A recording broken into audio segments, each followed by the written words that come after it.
March. It's that time of year where the sap is beginning to kind of come back into the branches, the buds are beginning to form, things are getting ready to blossom. Or if you live in the southern hemisphere, things are beginning to wilt away, leaves are beginning to fall.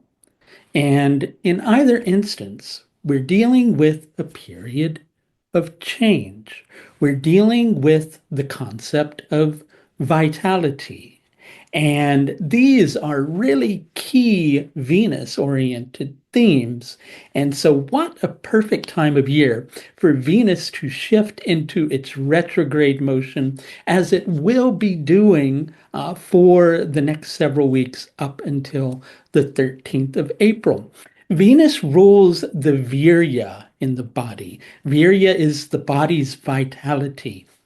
And so it's a period of time where you're taking a look at your life and you're going, what are those things that really melt my butter, that really float my boat? And who are those people that are the energy vampires that I really just need to kind of shut the door on and kind of, well, maybe shut a couple of doors on and kind of put them into a different area of my life. So things are changing. Things are shifting. And if you want to know what areas in your life are likely to be impacted by this transit of Venus in retrograde motion through the nakshatras of Revati, Uttara Bhadrapada, and Purva Bhadrapada, please feel free to schedule in one of my astrological services.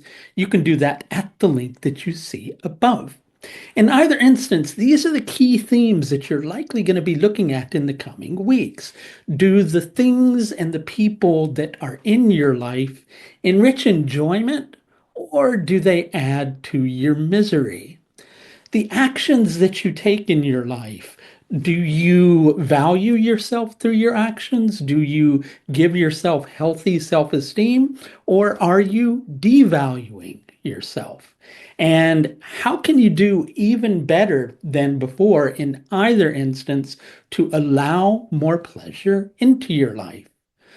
That specific somebody who, well, they've kind of been a bane in your existence for a long period of time, and you haven't really found a way to kind of go, okay, this isn't working for me anymore. Do you need to let go of them, or do you need to find a level of forgiveness so that you can remove the weight of this person from your life? Venus will be transiting through Revati Nakshatra, as I mentioned, Uttara Bhadrapada and Purva Bhadrapada Nakshatras. Let's go over each of these just a little bit. Revati is the duration. It's like things being in development, things getting ready to shift, but not quite ready to shift. And so with Venus having stationed retrograde in Revati Nakshatra a couple of days ago, and I know some of you will have different nakshatras because I work with different calculations, it's likely making you take a look at a shift or a change that you sense is getting ready to come.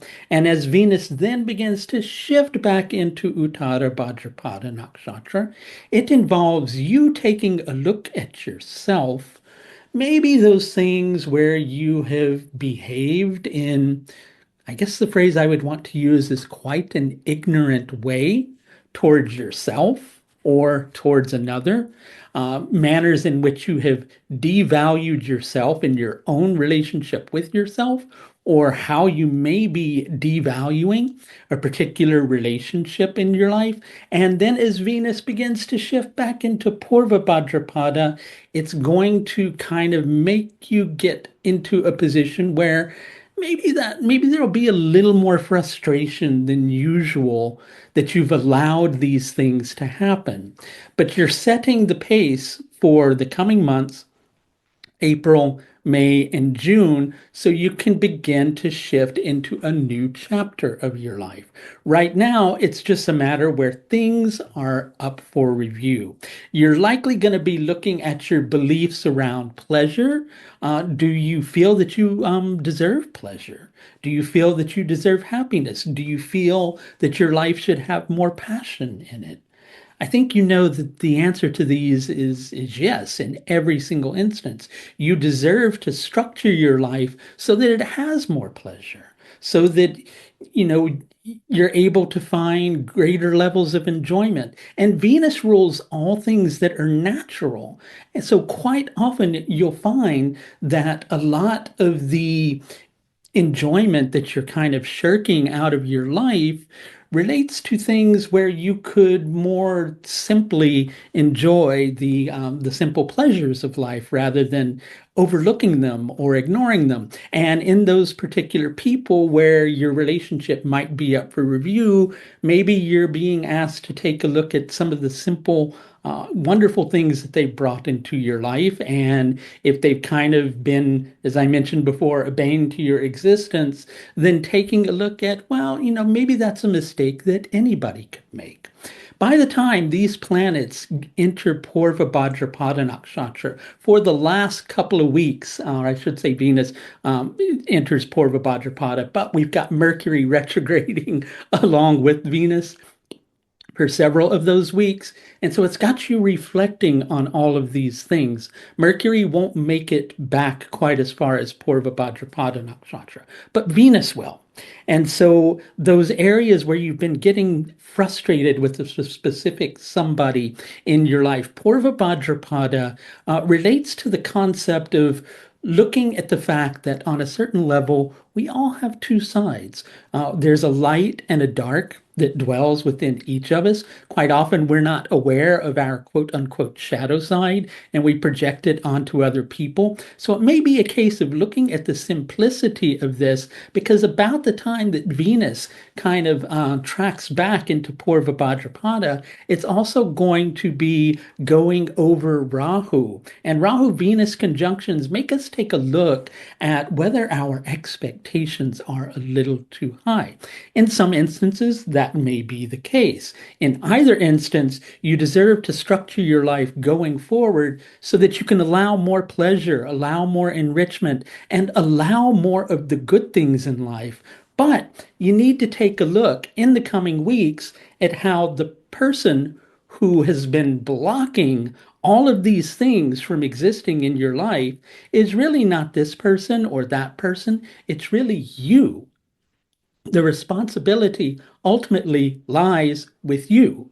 And you can spend endless amounts of time playing the blame game during this time, or you can go, let's do something about it. Let's look at how I might be able to set things up in a better way. Let's use my imagination because part of this transit is going to involve Venus in close proximity to Neptune. That will mean during that particular period of time, like probably around between like I think the 26th and the 30th of March, that you may be kind of not seeing things correctly with the relationship, but equally on the more personal level, it'll give you a chance to use your creative imagination in terms of how you want to set things up going forward. Don't expect immediate progress with doing that during this retrograde transit. You'll likely find things begin to shift more in that direction when Venus returns to its direct motion after the 13th of April, and you're beginning to make some progress in those areas.